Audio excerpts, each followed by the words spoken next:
UP board class 12 के प्यारे विद्यार्थियों, स्वागत है रिस्पॉन्सिव क्लासेस में। साहित्यिक हिंदी का मॉडल पेपर है जो आपके 18 फरवरी 2026 के बोर्ड एग्ज़ाम के लिए बहुत ही महत्वपूर्ण है, क्योंकि सेम ऐसा ही पेपर आपके बोर्ड परीक्षा में आने वाला है। और यहाँ पर ये दिए गए इस मॉडल पेपर के सभी प्रश्न इंपॉर्टेंट है जो आपके एग्ज़ाम में देखने को मिलेंगे। तो बच्चों, पेपर कुछ आपको इसी प्रकार यहाँ पे ऐसा ही पेपर होगा, सेम टिप टू पेपर आपको देखने को मिलेगा। यहाँ पे आपका अनुक्रमांक लिखा होगा, यहाँ आप अपना नाम लिख लेंगे, ठीक है। और ये आपका पेपर कोड है, यहाँ पे अनुक्रमांक लिखेंगे, लेकिन अपनी उत्तर पुस्तिका में आप अपना नाम मत लिखना, यानी जिसमें आपको उत्तर लिखना है, ठीक है। समय आपको 3 घंटा 15 मिनट मिलेंगे बच्चों। 15 मिनट में सिर्फ आपको प्रश्न पत्र पढ़ने के निर्धारित किया गया है। और अगर हम बात करें तो इस प्रश्न पत्र में 2 खंड होंगे, यानी कि आपका जो पेपर होगा ये 2 खंडों में विभाजित होगा। दोनों खंडों के सभी प्रश्नों के उत्तर देना अनिवार्य है। तो सबसे पहले हम खंड का देखेंगे बच्चों, और खंड का में यहाँ पे आपको 2 प्रश्न देखने को मिलेंगे, पहला प्रश्न और दूसरा प्रश्न। ये दोनों एमसीक्यू बेस्ड होगा, बहुविकल्पीय प्रश्न होगा। प्रत्येक प्रश्न में 5 क्वेश्चन होंगे, 5-5 नंबर के, यानी 10 नंबर का आपका एमसीक्यू होगा, 10 नंबर का एमसीक्यू होगा। तो सबसे पहले एमसीक्यू वाला देखते हैं। यहाँ पे मैं आप जितने भी एमसीक्यू करवा रहा हूँ सारा आप पढ़ लीजिए, आपका सारे फंस जाएंगे एग्जाम में। तो देखिए, खंडका का पहला का प्रश्न है, छायावाद के कवि नहीं है। आपको बताना है बच्चों इसमें से छायावाद के कवि कौन नहीं है। जयशंकर प्रसाद, सुमित्रा नंदन पंत, महादेवी वर्मा, रामधारी सिंह दिनकर। तो देखिए, प्रसाद पंत और महादेवी ये तीनों तो छायावादी के कवि हैं, लेकिन रामधारी सिंह दिनकर छायावाद के कवि नहीं है। ऑप्शन नंबर चौथा सही हो जाएगा। इसी प्रकार पहले का खा वाला देखेंगे बच्चों, कंकाल उपन्यास के लेखक हैं। कंकाल उपन्यास के लेखक हैं जयशंकर प्रसाद, प्रेमचंद, यशपाल, या फिर हीरानंद वात्स्यायन अज्ञे, या फिर इनको डायरेक्ट अज्ञे भी बोलते हैं। तो कंकाल उपन्यास किसके द्वारा लिखा गया है बच्चों? तो ये जयशंकर प्रसाद के द्वारा लिखा गया है। ऑप्शन नंबर दूसरा यहाँ पे आपका सही हो जाएगा। चलिए पढ़ते हैं अगले प्रश्न में। पहले का गा वाला, आषाढ़ का एक दिन नाटक के लेखक हैं। आषाढ़ का एक दिन नाटक किसके द्वारा लिखा गया है? जयशंकर प्रसाद, मोहन राकेश, धर्मवीर भारती, लक्ष्मी नारायण पाल। तो बिल्कुल आषाढ़ का एक दिन मोहन राकेश के द्वारा लिखा गया है। ऑप्शन नंबर दूसरा सही हो जाएगा। फिर यहाँ पे पहले का घा वाला देखेंगे, अंधा युग के लेखक हैं। अंधा युग के लेखक हैं जयशंकर प्रसाद, धर्मवीर भारती, मोहन राकेश, दिनकर। तो अंधा युग किसके द्वारा लिखा गया? धर्मवीर भारती के द्वारा लिखा गया। ऑप्शन नंबर दूसरा सही हो जाएगा। हिंदी का प्रथम मौलिक नाटक है। हिंदी का प्रथम मौलिक नाटक है, तो बिल्कुल ऑप्शन नंबर पहला सही हो जाएगा, नहुस। ये मैंने पिछले वाले भी मॉडल पेपर में ये प्रश्न मैंने लिया था। अब आपको कमेंट के करके बताना है कि जो नहुस है वो किसके द्वारा लिखा गया है, इसके रचयिता कौन है, आप कमेंट करके बताएंगे। फिर इस प्रकार बच्चों आपको 5 में 5 नंबर यहाँ पे मिल जाएंगे। फिर दूसरा प्रश्न स्टार्ट होगा। यहाँ पे भी 5 एमसीक्यूज दिया होगा, जिसका पहला एमसीक्यू दे रखा। दूसरे प्रश्न का पहला प्रश्न है, दूसरे का साकेत का प्रमुख पात्र है। साकेत महाकाव्य के प्रमुख पात्र कौन है? तो राम, लक्ष्मण, उर्मिला, सीता। तो बिल्कुल इस प्रश्न का सही उत्तर हो जाएगा उर्मिला। ऑप्शन नंबर तीसरा सही हो जाएगा। दूसरे का खा है बच्चों, प्रेमचंद किस विधा के प्रमुख लेखक हैं? तो प्रेमचंद कहानी विधा के प्रमुख लेखक है। पहला ऑप्शन आपका सही हो जाएगा।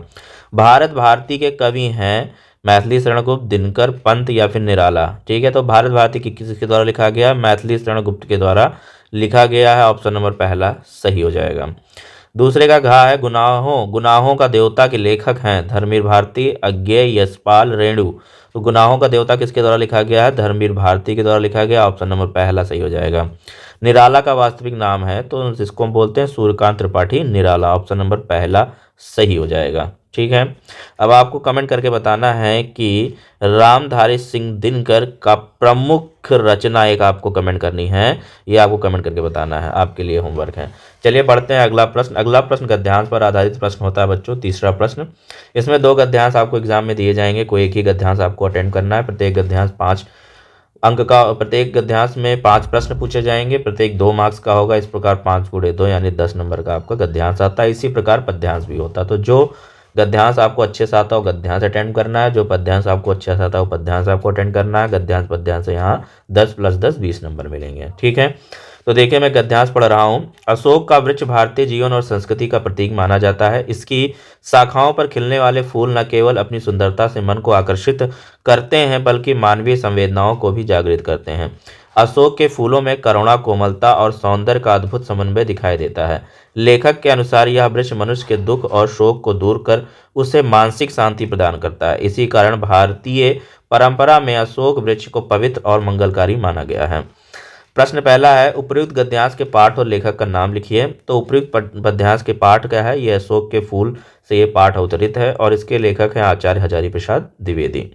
रेखांकित अंश की व्याख्या कीजिए। तो बच्चों यहाँ पे देखिए जो भी रेखांकित शब्द दिख रहा है अशोक के फूल से लेकर समन्वय दिखाई देता तक का है, इसको आपको व्याख्या करनी है। तो रेखांकित अंश में लेखक यह स्पष्ट करता है कि अशोक का वृक्ष केवल एक प्राकृतिक वस्तु नहीं है, बल्कि वह मानवीय भावनाओं से गहराई से जुड़ा हुआ है। इसके फूल मनुष्य के मन में करुणा, कोमलता और सौंदर्य बोध उत्पन्न करते हैं तथा दुख और शोक को दूर करने की क्षमता रखते हैं। इस प्रकार यहाँ से आपको 2 नंबर मिलेगा। अशोक के फूल में किन गुणों का समन्वय बताया गया है, तो अशोक के फूलों में करुणा, कोमलता और सौंदर्य का समन्वय बताया गया। इस प्रकार 2 नंबर मिलेगा। ये आपको यहाँ पे लिखा भी है कि अशोक के फूल में यहाँ पे देखिए करुणा, कोमलता और सौंदर्य का समन्वय दिखाया गया है। तो देखिए यहाँ से आपके कुछ प्रश्नों के उत्तर आपको गद्यांश से ही मिल जाएंगे। फिर यहाँ पे देखिए चौथा प्रश्न पूछा गया, लेखक के अनुसार अशोक का वृक्ष मनुष्य को क्या प्रदान करता है। तो लेखक के अनुसार अशोक का वृक्ष मनुष्य को मानसिक शांति प्रदान करता है और उसके दुख व शोक को दूर करता है। फिर पांचवा प्रश्न है, भारतीय परंपरा में अशोक वृक्ष को कैसा माना गया है और क्यों। तो भारतीय परंपरा में अशोक वृक्ष को पवित्र और मंगलकारी माना गया है, क्योंकि यह अशोक या शोक को दूर करने वाला तथा शांति प्रदान करने वाला वृक्ष माना जाता है। ठीक है, तो इस प्रकार आपको यहाँ से 10 में 10 नंबर मिल जाएंगे। यहाँ पे आपको 10 में 10 नंबर मिलेंगे। ठीक है, फिर आपका अथवा वाला है। यहाँ पे अगर आपको ऊपर वाला अच्छे से नहीं आता है तो बच्चों आप अथवा वाला ट्राई कर सकते हैं, मतलब अटेंड कर सकते हैं। ठीक है, राष्ट्र केवल भूमि का टुकड़ा नहीं होता बल्कि वह एक जीवंत चेतना है। उसमें रहने वाले लोगों की भाषा, संस्कृति, परंपराएं और भावनाएं मिलकर राष्ट्र को स्वरूप प्रदान करती हैं। राष्ट्र की आत्मा उसके नागरिकों की एकता, त्याग और सहयोग की भावना में निवास करती है। जब लोग संकीर्ण स्वार्थ से ऊपर उठकर समष्टि के हित के लिए कार्य करते हैं तभी राष्ट्र सुदृढ़ और महान बनता है। उपर्युक्त गद्यांश के पाठ और लेखक का नाम लिखिए। तो पाठ का नाम है राष्ट्र का स्वरूप और लेखक है इसके वासुदेव शरण अग्रवाल। ठीक है, इस प्रकार आपको यहाँ से 2 नंबर मिल जाएगा। बच्चों रेखांकित अंश की व्याख्या कीजिए। तो देखिए यहाँ पे जो हाईलाइटेड और रेखांकित शब्द हैं इसकी व्याख्या आपको गद्यांश में जो दी गई है इसकी व्याख्या आपको लिखना है। ठीक है, तो रेखांकित अंश में लेखक ने स्पष्ट किया है कि राष्ट्र की वास्तविक शक्ति उसके नागरिकों में निहित होती है। जब नागरिकों में आपसी एकता, त्याग और सहयोग की भावना होती है तभी राष्ट्र जीवंत और सशक्त बनता है। केवल भौगोलिक सीमा राष्ट्र की पहचान नहीं होती बल्कि नागरिकों के चरित्र और भावनाएं ही राष्ट्र की आत्मा होती हैं। लेखक के अनुसार राष्ट्र किसे कहते हैं। तो लेखक के अनुसार राष्ट्र केवल भूमि का टुकड़ा नहीं बल्कि भाषा, संस्कृति, परंपरा और भावनाओं से बनी एक जीवंत चेतना है। राष्ट्र को महान और सुदृढ़ कौन बनाता है। तो नागरिक जब संकीर्ण स्वार्थ से ऊपर उठकर सामूहिक हित के लिए कार्य करते हैं तो राष्ट्र महान और सुदृढ़ बनता है। प्रस्तुत गद्यांश में लेखक ने राष्ट्र किस स्वरूप पर प्रकाश डाला है। तो लेखक ने राष्ट्र के आध्यात्मिक और सांस्कृतिक स्वरूप पर प्रकाश डाला है जिसमें नागरिकों की एकता और नैतिक मूल्य प्रमुख हैं। निम्नलिखित पद्यांश पर आधारित प्रश्नों के उत्तर लिखिए। ठीक है, तो यहाँ से आपका गद्यांश खत्म हो गया। अब आपको मैंने बताया चौथा प्रश्न जो पद्यांश होता है, पद्यांश पर आधारित प्रश्न, इसमें भी आपके 2 प्रश्न पूछे जाएंगे और प्रत्येक प्रश्न में 5 प्रश्न होंगे। 5 × 2 यानी 10 नंबर का आपका एक पद्यांश होगा। तो जो पद्यांश आपको अच्छे से आ रहा होगा वही पद्यांश आपको अटेम्प्ट करना है। यहाँ पे पहला पद्यांश है बच्चों, ये प्रीवियस पेपर में मैंने पद्यांश लिया था, इंपॉर्टेंट पद्यांश है, इस बार जरूर फंसेगा तो इसको आप अच्छे से तैयार कर लीजिए। मैं नीर भरी दुख की बरली स्पंदन में चिर नीरवता, पल पल में आकुल पीड़ा है, क्षण क्षण में करुण कथा है, जो पीड़ा मेरी अंतर में वह जग से आज अनकही है। उपयुक्त पद्यांश के पाठ और कवियत्री का नाम लिखिए। तो पाठ का नाम है मैं नीर भरी दुख की बदली और कवियत्री इसकी महादेवी वर्मा। रेखांकित अंश की व्याख्या कीजिए। तो बच्चों यहाँ पे देखिए जो आपकी पहली लाइन रेखांकित है इसको अपने शब्दों में लिखना है। रेखांकित अंशों में कवयित्री ने स्वयं को दुखों से भरी हुई बादल के रूप में बताया है। उनके जीवन में करुणा, वेदना और पीड़ा निरंतर बनी हुई है। यह पंक्ति कवयित्री के संवेदनशील और अंतर्मुखी स्वभाव को व्यक्त करती है। कवयित्री के जीवन में किस प्रकार की भावना व्याप्त है। तो कवयित्री के जीवन में करुणा, दुख और आत्म पीड़ा की भावना व्याप्त है। कवयित्री अपनी पीड़ा को जग से क्यों नहीं कह पाती है। कवयित्री अपनी पीड़ा को जग से क्यों नहीं कह पाती है। तो कवयित्री की पीड़ा गहरी और व्यक्तिगत है, इसलिए वह उसे जग से व्यक्त नहीं कर पाती है। प्रस्तुत पद्यांश में कौन सी रसात्मक भावना व्यक्त हुई है। तो प्रस्तुत पद्यांश में करुण रस की भावना व्यक्त हुई है। फिर अगर आपको ऊपर वाला अच्छे से नहीं आता है तो आप दूसरा वाला अटेंड कर सकते हैं। दूसरा वाला यहाँ पे पद्यांश लिखा हुआ मैं पढ़ दे रहा हूँ। आए हो सिखावन को जोग मथुरा ते तोपे, ऊधो ये वियोग के बचन बितराओ ना। कहे रत्नाकर दया करि दरस दीन्हो, दुख दरिबे को तोपे अधिक बढ़ाओ ना। टूक टूक है मन मुकुर हमारो हाय, चूकी है कठोर नैन पाहन चलाओ ना। एक मनमोहन तो बसिके उजारियो मोहि, हिये में अनेक मनमोहन बसाओ ना। ऊपरी पद्यांश के पाठ और रचयिता का नाम लिखिए। तो पाठ का नाम है ऊधो प्रसंग और कवि का नाम है जगन्नाथ दास रत्नाकर। रेखांकित अंश की व्याख्या कीजिए। गोपियां लजाती हैं कि हे उधो, आप वियोग की बातें करके हमारे दुख को और अधिक मत बढ़ाओ। ऐसा करने से हमारा मन रूपी दर्पण टुकड़े टुकड़े हो जाएंगे, इसलिए भूल से कठोर वचन रूपी पत्थर मत चलाइए। श्री कृष्ण ने मथुरा से किसे संदेश देने के लिए भेजा है? तो श्री कृष्ण ने मथुरा से ऊधो को संदेश देने के लिए भेजा है। गोपियां ऊधो से मन रूपी दर्पण के बारे में क्या कहती हैं? तो गोपियां ऊधो से मन रूपी दर्पण के बारे में कहती हैं कि हे उधो, हम गोपियों के मन रूपी दर्पण टुकड़े टुकड़े हो जाएगा, इसलिए आप कठोर वचन रूपी पत्थर ना चलाइए। फिर है बैन पाहन शब्द का क्या अर्थ है? तो बैन पाहन शब्द का अर्थ है वचन रूपी पत्थर। इस प्रकार आपको 5 नंबर मिल जाएंगे, सॉरी 10 नंबर मिलेंगे। ठीक है, तो 10 गद्यांश से 10 पद्यांश से। फिर 5वां प्रश्न बच्चों होता है लेखक का जीवन परिचय। तो एक लेखक का जीवन परिचय, सही साहित्यिक परिचय और कृतियों को उल्लेख करना होता है। इसी प्रकार एक कवि का जीवन परिचय सहित उनकी भाषा शैली और कृतियों पर प्रकाश डालना, यानी एक लेखक की जीवनी और एक आपकी कवि की जीवनी आती है 5-5 नंबर के। तो डॉक्टर वासुदेव शरण अग्रवाल और डॉक्टर APJ अब्दुल कलाम, हजारी प्रसाद द्विवेदी, 3 जीवनी आप तैयार कर लेना। और इसी प्रकार आपको 3 कवि की, तो भारतेंदु हरिश्चंद्र, जयशंकर प्रसाद और महादेवी वर्मा, इन 3 में से तीनों तैयार कर लेना, एक जरूर फंस जाएगा। यहाँ पे देखिए, वीडियो आप पॉज करके जीवनी पढ़ लीजिए। यहाँ पे वासुदेव शरण अग्रवाल की जीवनी लिख रखी है हमने, ठीक है। और यहाँ पे इनका निबंध संग्रह है, इतिहास है। फिर यहाँ पे देखिए मैंने कवि के बारे में लिखा है। तो कवि में मैंने भारतेंदु हरिश्चंद्र जी का लिया है, बहुत इंपॉर्टेंट है, वेरी इंपॉर्टेंट है ये आप तैयार कर लो, एग्जाम में फंसेगा जरूर, ठीक है। और इनकी जो रचनाएं मैं पढ़ दे रहा हूँ एक बार। कृष्णचरित्र, रासलीला, प्रेम माधुरी, प्रेम सरोवर, प्रेम प्रलाप, प्रबोधनी, चंद्रावली, हरिश्चंद्र चंद्रावली, भारत दुर्दशा, नीला देवी, अंधेर नगरी, वैदिक हिंसा, हिंसा न भवती। निबंध में इनकी कश्मीरी कसुम, सुलोचना, मदालसा, लीलावती, ये सब इनकी रचनाएं हैं। फिर बच्चों छठा जो आता है आपका, बहादुर कहानी के आधार पर बहादुर का चरित्र चित्रण कीजिए 80 शब्दों में, या फिर पंचलाइट अथवा खून का रिश्ता कहानी का उद्देश्य पर प्रकाश डालिए। तो इससे पहले वाले जो मॉडल पेपर में था, हमने पंचलाइट कहानी का उद्देश्य लिखा था। आज वाले में मैं आपको खून का रिश्ता के बारे में बता रहा हूँ, ठीक है। तो खून का रिश्ता कहानी का क्या उद्देश्य है? खून का रिश्ता कहानी के लेखक यशपाल हैं। यह कहानी मानवीय संबंधों की सच्चाई और सामाजिक यथार्थ को उजागर करती है। कहानी का उद्देश्य यह स्पष्ट करना है कि केवल रक्त संबंधी सच्चा रिश्ता नहीं होता, बल्कि प्रेम, त्याग और संवेदना से बने संबंध अधिक मजबूत होते हैं। लेखक ने समाज में व्याप्त स्वार्थ, नैतिक पतन और रिश्तों की खोखलेपन को उजागर करते हुए मानवीय मूल्यों की महत्ता पर बल दिया है। इस प्रकार यहाँ आपको 5 नंबर मिल जाएंगे बच्चों। फिर 7वां प्रश्न आपका स्वपठित खंडकाव्य के आधारित प्रश्न होता है, जो कि 5 नंबर का पूछा जाएगा। अब जो भी खंडकाव्य आप पढ़ रहे हैं इसमें से देख लेना आपका खंडकाव्य से कैसा प्रश्न आया है, वो एक प्रश्न तैयार कर लेना, 5 नंबर में आपका जरूर फंसेगा। तो वो तो आता ही आता है। रश्मि रथी खंडकाव्य से प्रश्न है, त्यागपथी से है, फिर श्रवण कुमार से है बच्चों, फिर यहाँ पे मुक्ति यज्ञ खंड काव्य से है, फिर सत्य की जीत खंड काव्य से है, फिर आलोक वृत्त खंड काव्य से है, ठीक है। तो जो भी आपके ज़िले में आपके सिलेबस में जो आपने पढ़ रखा है उसका प्रश्न आप जरूर अटेंड करेंगे। फिर इस प्रकार खंड का आपका खत्म हो जाता है बच्चों। खंड खा में हम आ जाते हैं। खंड का जो अनिवार्य संस्कृति से रिलेटेड है यहाँ पे, और इसमें आपको निबंध के साथ पत्र और कुछ ग्रामर के भी प्रश्न देखने को मिलेंगे। तो 8वें का जो है आपका गद्यांश पर आधारित प्रश्न है। निम्नलिखित संस्कृत गद्यांश में से किसी एक का संदर्भ सहित हिंदी में अनुवाद कीजिए। तो यहाँ पे भी एक गद्यांश और एक पद्यांश आता है, लेकिन यहाँ का गद्यांश 7 नंबर का है, जिसमें आपका 2 नंबर का संदर्भ होगा और 5 नंबर में उसका अनुवाद होगा, ठीक है। इसी प्रकार पद्यांश का भी रिलेशन है। पद्यांश, तो पद्यांश में बेसिकली श्लोक आता है, उसका संदर्भ और अर्थ लिखना होता है। तो यहाँ पे गद्यांश है जो मैं पढ़ रहा हूँ। तथा काका सर्वाना पक्षिणा संबोध्य अवदत्त, उलूका निशाचरा अस्ति सा दीवाना पश्यति, या पढ़ लीजिए। और इसको पढ़ करके हमें इसका संदर्भ लिखना है।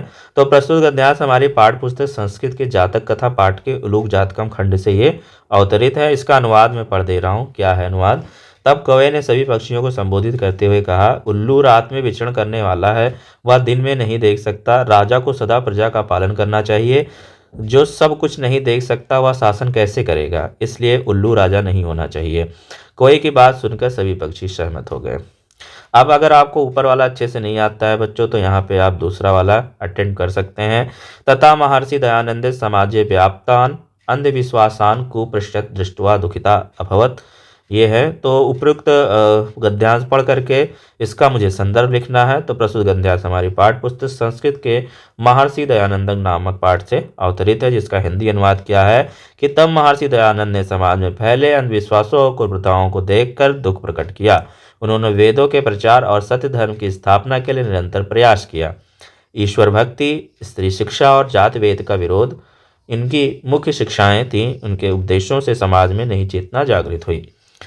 फिर बच्चों यहाँ पे आपका आता है पद्यांश पर आधारित प्रश्न। ठीक है, पद्यांश में भी दो आपके प्रश्न पूछे जाएंगे, कोई एक ही करना है। तो यहाँ पे देखिए, उन्नतशील कपोल भागा घना घनानाम निन्दैर्विष्ट्वा, ये यहाँ पे श्लोक लिख रखा है और इस श्लोक के आधार पे आपको संदर्भ बताना है। तो प्रस्तुत श्लोक हमारी पाठ्य पुस्तक संस्कृत के ऋतु वर्णन नामक पाठ के वर्षा खंड से अवतरित है। इसका अनुवाद है, घने बादलों की गर्जना से प्रसन्न होकर नदियाँ जिनके तट जल से भर गए हैं, मेघों से प्रेरित सुंदर वेग के साथ नया जल तीव्र गति से बहने लगा है। अगर आपको ऊपर का अनुवाद और संदर्भ नहीं आ रहा है तो आप दूसरा वाला अटेंड करिए। उद्मने ही सिंधंति कार्याणि न मनोरथा न ही सुप्तस्य सिंहस्य प्रवसन्ति मुखे मृगा। प्रस्तुत श्लोक हमारी पाठ्य पुस्तक संस्कृत के सुभाषित रत्नान नामक पाठ से अवतरित है। इसका अनुवाद है, कार्य परिश्रम से ही सिद्ध होते हैं, केवल इच्छाओं से नहीं, क्योंकि सोए हुए सिंह के मुंह में हिरण स्वयं नहीं आते, अर्थात सफलता के लिए परिश्रम आवश्यक है। फिर आपका बच्चों यहाँ पे दो प्रश्न आपको प्रश्न उत्तर देना है। संस्कृत में 4 पूछे जाएंगे और यहाँ पे जो मैंने चारों प्रश्न लिखे हैं बहुत ही इंपॉर्टेंट है। इन चारों के उत्तर आप अच्छे से पढ़ लो, याद कर लो। फिर आपका आता है वीर रस की परिभाषा लिखिए, एक उदाहरण दीजिए। तो रस छंद अलंकार से आता है 6 नंबर का, 2-2 नंबर के सब प्रश्न होंगे। वीर रस की परिभाषा यहाँ पे मैंने लिखा है, जिस रस में साहस, पराक्रम, उत्साह और युद्ध संघर्ष आदि के समय उत्पन्न वीरता का भाव व्यक्त हो, उसे वीर रस कहते हैं। ध्रुव तारा सा अडिग वह सैनिक धनुष उठाकर दुश्मनों को चीरता। ठीक है, ये किसका एग्जाम्पल हो गया, वीर रस का। अनुप्रास अलंकार की परिभाषा लिखिए और एक उदाहरण दीजिए। तो जब किसी पद या वाक्य में एक ही स्वर या अक्षर का बार बार दोहराव करके उसे सौंदर्यपूर्ण और प्रभावशाली बनाया जाता है, वहाँ पर अनुप्रास अलंकार होता है। जैसे चंचल चितवन, चंचल चंचल हृदय, तो यहाँ पे चा शब्द की आवृत्ति बार बार हुई है, तो यहाँ पे अनुप्रास अलंकार है। फिर यहाँ पे चौपाई और हरगीतिका छंद को सुधारण परिभाषा लिखिए, 2 नंबर का, ये भी आप तैयार कर लेना। रक्षण अलंकार से कुल 6 नंबर का प्रश्न आएगा। फिर किसी एक विषय पर निबंध लिखिए। भविष्य निर्माण में विद्यार्थी जीवन का महत्व, दहेज प्रथा, गोस्वामी तुलसीदास की प्रासंगिकता, देशाटन से लाभ, ग्राम विकास में मनरेगा की भूमिका। तो भविष्य निर्माण में विद्यार्थी जीवन का महत्व, ये मैंने निबंध लिया है। यहाँ पे निबंध में सबसे पहले बच्चों हम क्या लिखेंगे, रूपरेखा, ऐसे हेडिंग डालेंगे, रूपरेखा। और रूपरेखा में जो भी आपको एक्सप्लेन करना है, नंबर 1 पे हम रूपरेखा में क्या लिखेंगे, भूमिका लिखेंगे। दूसरे नंबर पे हम क्या लिखेंगे बच्चों, दूसरे नंबर पे जो हेडिंग है विद्यार्थी जीवन में अनुशासन एवं महत्व, तो यहाँ पे लिख देंगे विद्यार्थी जीवन में अनुशासन और महत्व। ठीक है, ये दूसरी, ऐसे इससे रूपरेखा लेके जितनी हेडिंग हमको लिखनी है जो यहाँ पे मैंने एक्सप्लेन किया है, सारी हेडिंग लिख लेंगे। फिर एक एक हेडिंग डाल करके हम लोग यहाँ पे पूरा एक्सप्लेन करेंगे।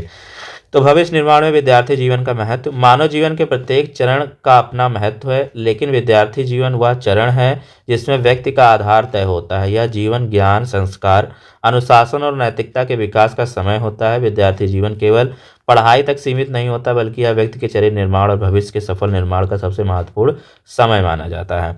फिर हेडिंग डालेंगे बच्चों, विद्यार्थी जीवन में अनुशासन का महत्व है। ठीक है बच्चों, तो विद्यार्थी जीवन में अनुशासन का महत्व अत्यंत आवश्यक है। समय का सही उपयोग, अध्ययन की नियमितता और अपने कर्तव्यों के प्रति गंभीरता व्यक्ति को सफलता की ओर ले जाती है। अनुशासन जीवन में लक्ष्य निर्धारण और उसे प्राप्त करना कठिन हो जाता है। अनुशासनहीन जीवन में लक्ष्य निर्धारण और उसे प्राप्त करना कठिन हो जाता है। इसलिए विद्यार्थी जीवन में समग्र समय प्रबंधन और नियमों का पालन अत्यंत महत्वपूर्ण है। फिर हेडिंग डालेंगे बच्चों यहाँ पे, यहाँ हेडिंग डालेंगे ज्ञान अर्जन और भविष्य। तो विद्यार्थी जीवन का मुख्य उद्देश्य ज्ञान अर्जन स्कूल कॉलेज और विश्वविद्यालय में अध्ययन के दौरान हम विभिन्न विषयों विज्ञान गणित साहित्य और सामाजिक विज्ञान का ज्ञान प्राप्त करते हैं। यह ज्ञान भविष्य में कैरियर और सामाजिक प्रतिष्ठा प्राप्त करने का आधार बनता है। विद्या और ज्ञान के बिना व्यक्ति अपने जीवन में सफलता नहीं पा सकता है। ठीक है, यहाँ पे कोई लाइट कलर लिया जाए। ठीक है, चरित्र निर्माण में भूमिका। तो विद्यार्थी जीवन में विद्या ही नहीं बल्कि चरित्र निर्माण का भी जोर दिया जाता है। ठीक है, हेडिंग डालेंगे चरित्र निर्माण में भूमिका। ईमानदारी, मेहनत, सहनशीलता, अनुशासन और समय का मूल्य जैसा गुण इस समय विकसित होते हैं। एक सशक्त और मजबूत चरित्र वाले व्यक्ति जीवन में कठिनाइयों का सामना कर सकता है और समाज में आदर्श स्थापित कर सकता है। फिर है सामाजिक और नैतिक जिम्मेदारी, हेडिंग डालेंगे। तो विद्यार्थी जीवन में सामाजिक और नैतिक मूल्यों का ज्ञान प्राप्त करना भी आवश्यक है। विद्यार्थी अपने माता पिता, शिक्षकों और समाज का सम्मान करना सीखते हैं। यही समाज के प्रति जिम्मेदारी का विकास है। सामाजिक जागरूकता और नैतिकता से युक्त विद्यार्थी भविष्य में देश और समाज का नेतृत्व कर सकते हैं। फिर हेडिंग डालेंगे सफल भविष्य के लिए योजना। तो विद्यार्थी जीवन में सही दिशा और लक्ष्य निर्धारित करना बहुत आवश्यक है। यदि विद्यार्थी इस समय का सदुपयोग करता है तो वह अपने कैरियर और व्यक्तिगत जीवन में सफलता प्राप्त कर सकता है। यह समय केवल परीक्षा पास करने का नहीं बल्कि जीवन में उत्कृष्टता प्राप्त करने का आधार है। फिर निष्कर्ष में हेडिंग डालेंगे, निष्कर्ष में लिखेंगे अतः कहा जा सकता है कि विद्यार्थी जीवन व्यक्ति के जीवन का सबसे महत्वपूर्ण काल है। यही वह समय है जब व्यक्ति अपने भविष्य के निर्माण की नींव रखता है। ज्ञान, अनुशासन, चरित्र और नैतिकता के विकास के बिना जीवन में सफलता प्राप्त करना कठिन है। विद्यार्थियों को इस समय सही का उपयोग करना चाहिए। विद्यार्थी को इस समय का सही उपयोग करना चाहिए और अपने जीवन को उज्जवल बनाने के लिए कठिन परिश्रम और ईमानदारी के साथ अपने कर्तव्यों का पालन करना चाहिए। ठीक है, तो इस प्रकार आपका निबंध कंप्लीट हो जाएगा। ऐसे निबंध लिखेंगे तो आपको 9 में से 8 या 7 नंबर जरूर मिलेंगे। 8 नंबर बिल्कुल मिल जाएंगे। फिर 12 का पहला है विद्यापीठ का संधि विच्छेद है, तो इसका हो जाएगा विद्या प्लस पीठा। अग्निदेव का संधि विच्छेद है तो अग्नि प्लस देव, पहला वाला सही हो जाएगा। महादेव का संधि विच्छेद है तो महा प्लस देवा और सही उत्तर महा प्लस देव। फिर सत्यशील में समाज है, खा वाला है, सत्यशीला में समाज है तो अव्ययी भाव समास है सत्यशीला में। उसके बाद बच्चे पूछा है नीलकांत में समास है तो नीलकांत में कर्मधारय समास है। ठीक है, फिर अपने क्षेत्र के पार्क को विकसित कराने के लिए नगर निगम के मुख्य उद्यान निरीक्षक को एक पत्र लिखना है। तो यहाँ पे देखिए पत्र मैंने आपको बताया था, एज इट इज़ ये पत्र यहाँ पे आप लिख देना। ठीक है, जो भी इसमें कंटेंट है बस यहाँ पे कैसे हेडिंग डालना है ये आप देख लीजिए। फिर यहाँ पे विद्यालय की वाद विवाद प्रतियोगिता में प्रथम स्थान करने पर अपने छोटे भाई को बधाई देते हुए पत्र लिखना है। तो यहाँ पे देखिए बधाई पत्र भी लिखा है। यहाँ पे लिखेंगे प्रति मेरे प्रिय छोटे भाई स्नेही शुभकामनाएं। हेडिंग डालेंगे, विषय डालेंगे प्रतियोगिता में प्रथम स्थान करने पर बधाई। और यहाँ पे इस तरह लिख के अपना नाम नहीं लिखेंगे, यहाँ पे लिखेंगे XYZ या क ख ग लिख देना, दिनांक लिख देना। ठीक है, फिर 14वां प्रश्न आपका आता है निम्नलिखित में से किसी एक शब्द को धातु में प्रत्यय का योग स्पष्ट कीजिए। तो ये आपका प्रश्न आता है। ये प्रश्न मैंने दूसरे मॉडल पेपर में करवाए हैं, वहाँ जाके आप देख लीजिएगा इसका उत्तर। सभी लोग वीडियो में कमेंट करेंगे और अगर आप वीडियो को पहली बार देख रहे हैं तो वीडियो को सब्सक्राइब करेंगे। मिलते हैं नेक्स्ट वीडियो में, तब तक के लिए नमस्कार।